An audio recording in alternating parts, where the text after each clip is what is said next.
my father, he was right. A blunt tool is a dangerous tool. Dangerously close to not doing its job. Yeah, because it's dull.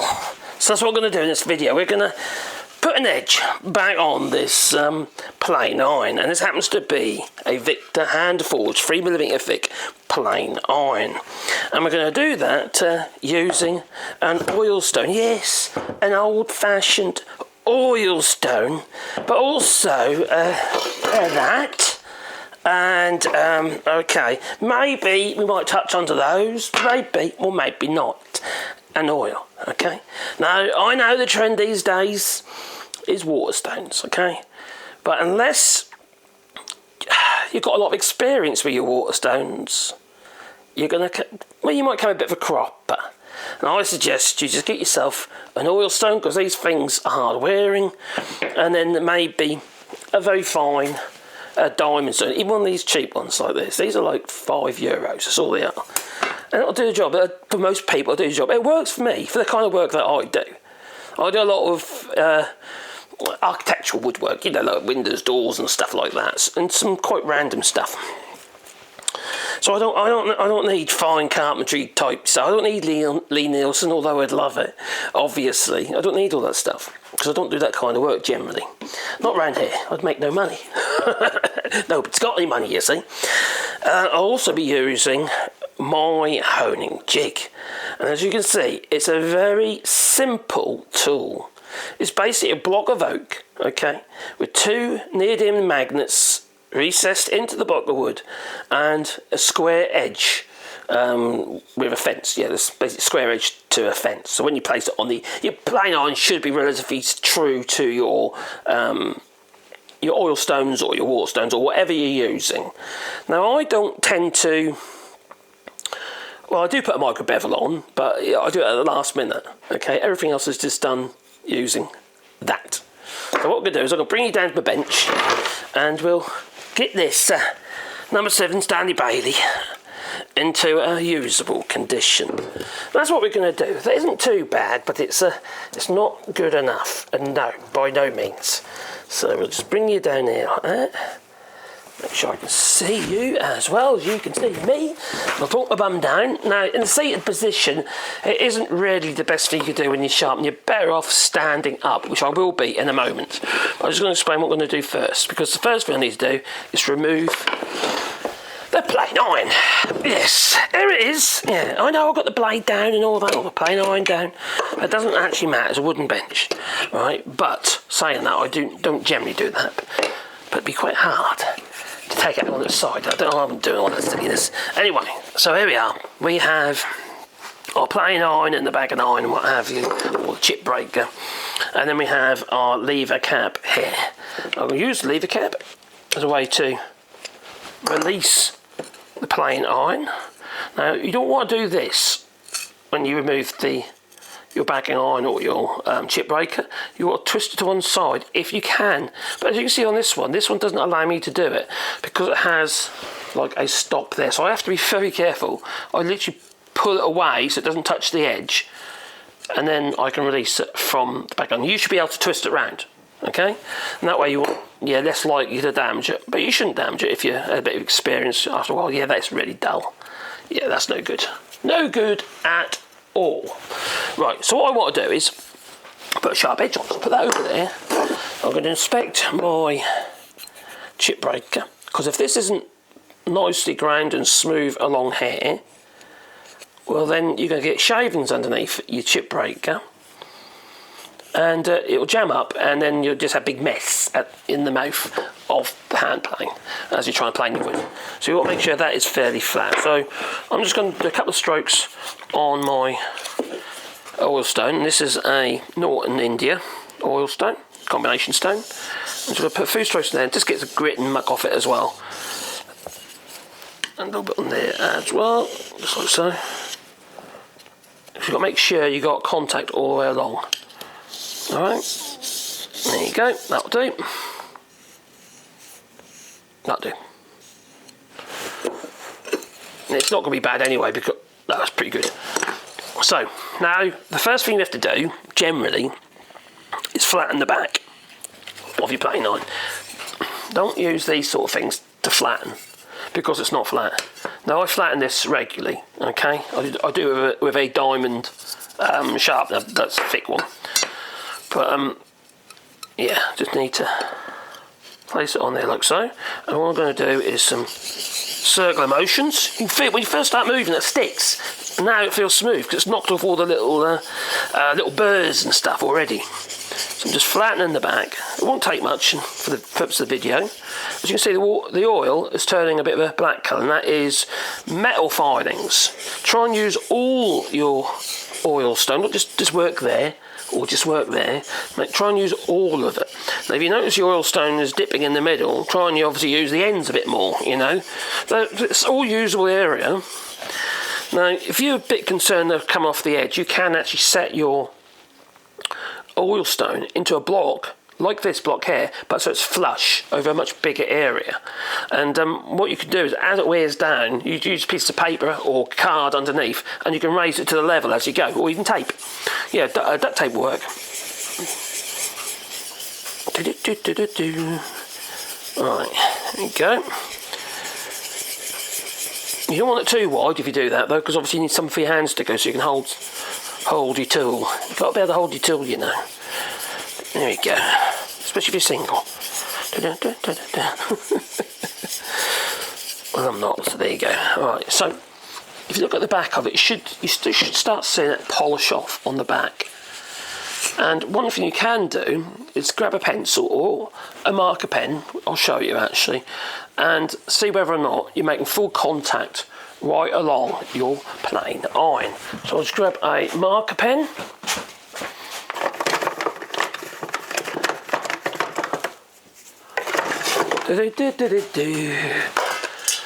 Here's one I prepared earlier. So I'm going to run that across there like so. And also I'll do that. Okay, let it dry. If you're doing this near the edge of your plane, I'll make sure you don't, you know, be careful not to cut your finger like I just did. Just proves the point, doesn't it? Because I've literally just put an edge on it, so I literally just sliced my finger a little bit. But it doesn't matter. Okay, so I've got, I've actually wiped it off with my finger where I cut through. There you go. Right, so as that dries on there, what I'm going to do is I'm going to put a bit more oil on there. Don't need so much this time. And I'm going to see if I've got any flats. So you do that, see whether or not any of the marker pen's been polished off. Because if you've got any hollows, you need to deal with that. Especially if it's near the edge. If you haven't, which I don't appear to have, no I don't. Maybe a little bit on this edge here, it's a bit lower. But that's not even near, it's not near the cutting edge, so that's not a problem. So yeah, I haven't got a problem, so that's good. If you've got a dip, you need to make sure that you flatten the back until that's gone. Even if you have to short, if it's a new tool, or a Chinese or an Indian import, I did cut my finger, that. Import, you need to make it, obviously, you have to regrind it to suit, but that's a different video. So, now flatten the back, and if you look here, it's shiny all the way along this edge. I don't know if you can see that. Yeah, it might not be shiny there, but that doesn't matter. That's not doing the work. You'll get to that later. That is what matters. About 5mm in. If you can get that shiny about 5mm in, that gives you loads of room for future sharpening. It's already sharpened, that was. Just because I've flattened the back. So effectively what's happened is it's rolled over the actual edge. So now what I'm going to do is using the same iron. Now I've got flat back, so make sure you flatten the back first. And I'm using my hone guide. You don't have to. If you are going to do it by hand, I don't recommend it. Okay, I know a lot of people, you should do it by hand. If you do it by hand, you'll get a progressive error over a period of time, because we always take the route of least resistance. All right. I don't care what people tell you. The most experienced people out there are unlikely to get that bevel completely flat. It's pretty darn unlikely. Now I actually do it by hand quite a lot, but especially if you're inexperienced, this one I think I've done by hand as well. You can see, if you can see that. But that's you get an cumulative error. I know if it works, but you'll get to the point much sooner to when you're going to need to regrind your bevel, your primary bevel, the first bevel. Now the angle I sharpen these to is around 24 degrees. 24, 25 degrees.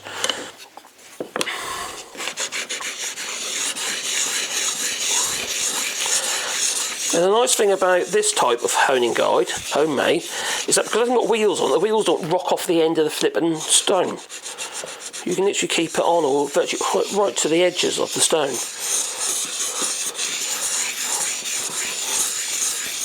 Now I don't need to go mad, okay, because I'm only just touching it up. So this process should only take you a minute, a couple of minutes, you know. But obviously I'm just trying to explain and show you as I go. I am. Now I haven't been uploading many videos recently because I haven't been happy bunny since I losing my dog. No, that really knocked me for six, did.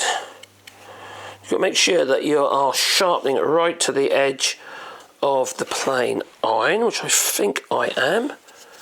You'll know because there'll be a burr. So really I'll bring it back a little bit more.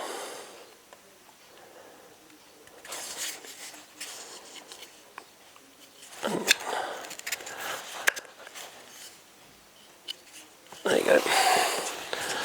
The other thing about using a honing guide, even though I'm sitting down, you're still guaranteed of getting that. Oh my God, I'm dribbling blood.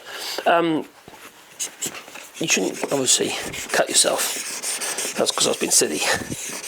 Hey-oh. So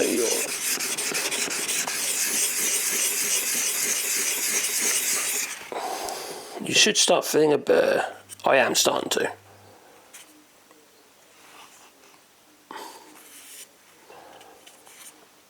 Oh, yes. There we are. Now, the last little bit I do, this is for my primary bevel, to get as close to the edge as I possibly can. And I don't normally put a micro bevel on it.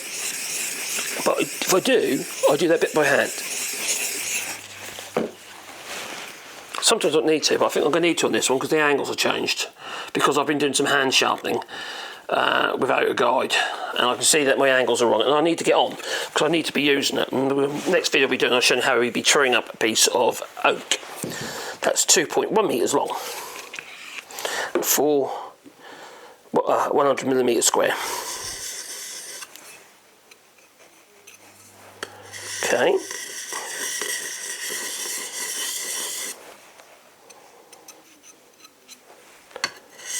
Now I've created a burr by doing this. Now I've lifted it up a little bit, doing this bit by hand now. And the reason why I'm doing that is because I've been doing it by hand. Now, although I've been using the honing guide, I've managed to polish that off there. But I've created, over a period of time doing it by hand, an irregularity. And I don't care who you are, you're always going to get that. Okay, so we've now got a burr. So you can remove your burr by doing this, or your wire edge. Just put it towards you, lift it up, and again. Okay, but I haven't finished sharpening it yet anyway. So we're going to now use. I've got a couple of options. This is a water stone for which I've had in water. It's a natural water stone. As you see, it's a irregular shape on the back there. As you can see, it's like a piece of slate. But I don't know what sort of stone it is. And I've got my box, which has a little space at the back there because obviously it's a wonky shape. And we're going to do the same thing again, what we were doing on here, just to give it a fine edge. Now, you could use one of these for that job. All right, this is a 3000, this one, and you could quite easily use that. This is probably even finer. All right, I'll tell you what, we'll start off with this one. We don't know how fine this is, but I wouldn't be surprised it's somewhere around 12,000 grit. Okay, it's silly fine. You can barely feel the grit. So I've got this 3000 grit diamond. Sometimes you've got to go with the flow. All right, you might have a process that you use, but sometimes you've got to adapt your process to suit your work. And for me, I'm going to do these last bits of sharpening by hand because I've already put, unintentionally, because I was probably in a bit of a hurry, I've put a micro bevel on this one. Now, I don't always do that. I know most people do, but I don't always do that. So all I'm doing is using this 3000 grit, using a circular motion. You go back and forwards if you like so. There isn't really enough room to do a figure of 8. But all I'm trying to do is manipulate that edge. That's really fine now. But now I've got a wire edge again, I can feel on the back.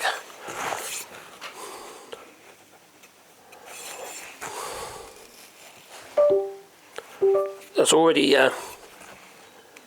shaving my hand.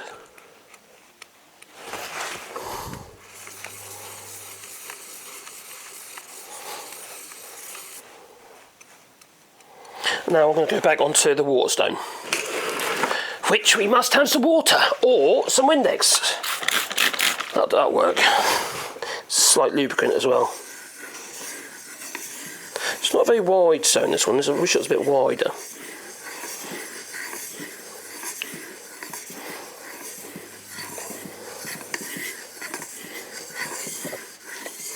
I've got to try and use all the stone.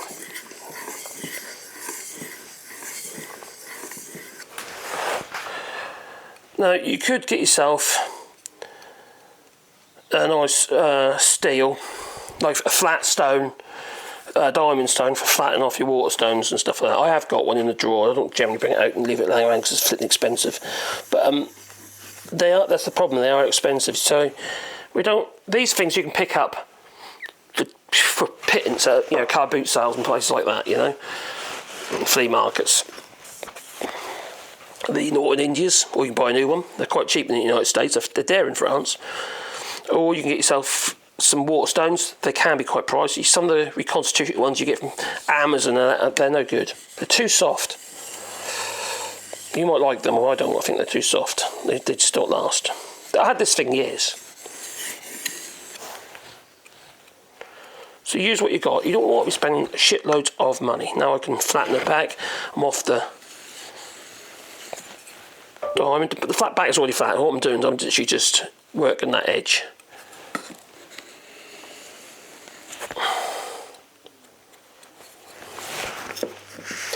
And now there'll still be a burr. So all I'm doing, I'll fold the burr one way, then when I work the other face, I'm folding it the other way. So backwards and forwards, backwards and forwards. So what you got to do is you got to break that burr off. So I tend to do that. Okay. Years have been on site and that work and the L tools, and then do it.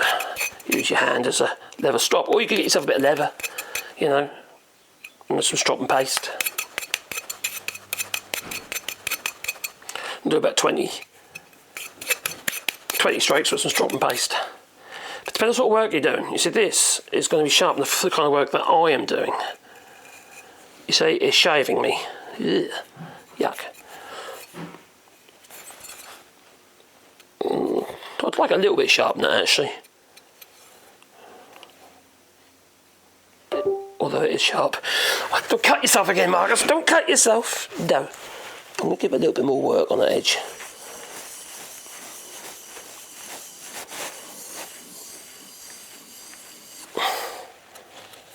So I'm only doing it by hand for the micro bevel. If you're going to put a micro bevel on, I don't do it by hand when I want to flatten the back.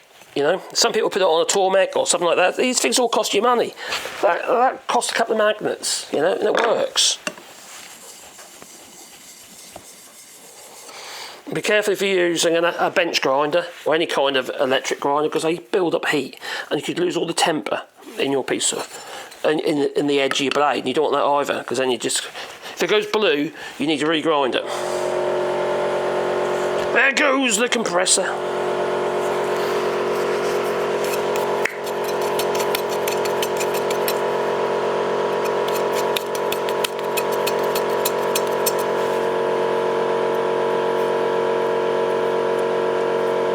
Yep, I think that's okay. Oh, that's better. Yeah, that smells better. Yeah. Shaving myself. Yeah. Right, so we need to reinstall it into the hand plane. I do feel pretty sharp. Pretty sharp enough what I'm doing. I'm plating rough oak. It's not as though I'm actually doing any fine work. It's sawn oak. And that's probably what knocked the edge off in the first place. Because it's been sitting around with crap all over it for so long So I have to put a part there and make sure I can pass the plane iron past it, and then I can push the chip breaker or the back of the iron to about a 1/16 of an inch or 1/2 mil, right about that. You don't want any more than 2 mil from the edge, really, 2 or 3 mil from the edge. You're too far from the edge, you're not going to be able to set the plane iron up properly in the tool. So make sure your chip breaker is correct in the sense of where it's positioned either side of your plane iron, so it's equal, and you can tighten that up.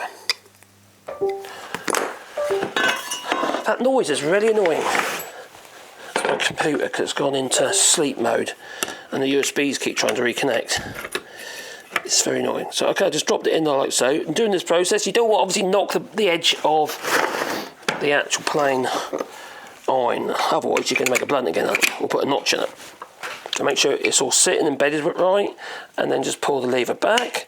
If you've got too much tension on there, just release that screw, and vice versa. If it's too slack, do the opposite. If it's too slack, tighten it up.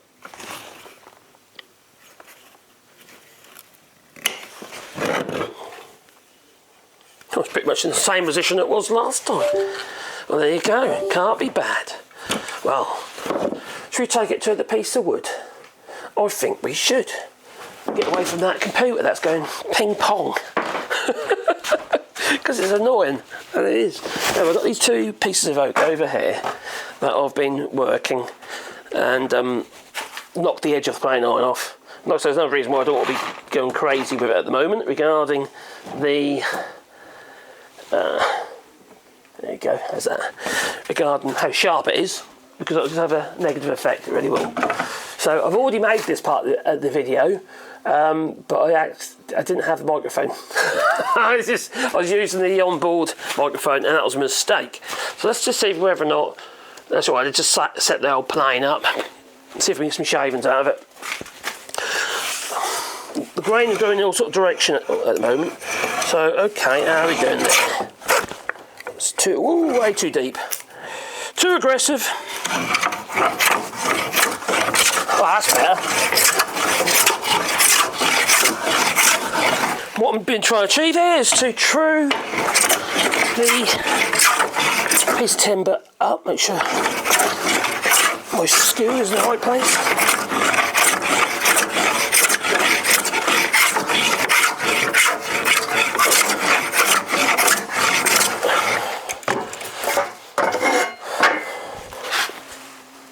Yeah, I'm happy with that. That'll do. There you go.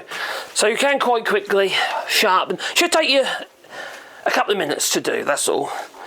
But you know, that true face on there, and now I can get a right angle on it. I have 2 true faces, and I can start using machines instead. I can be lazy. Anyway, toodaloo.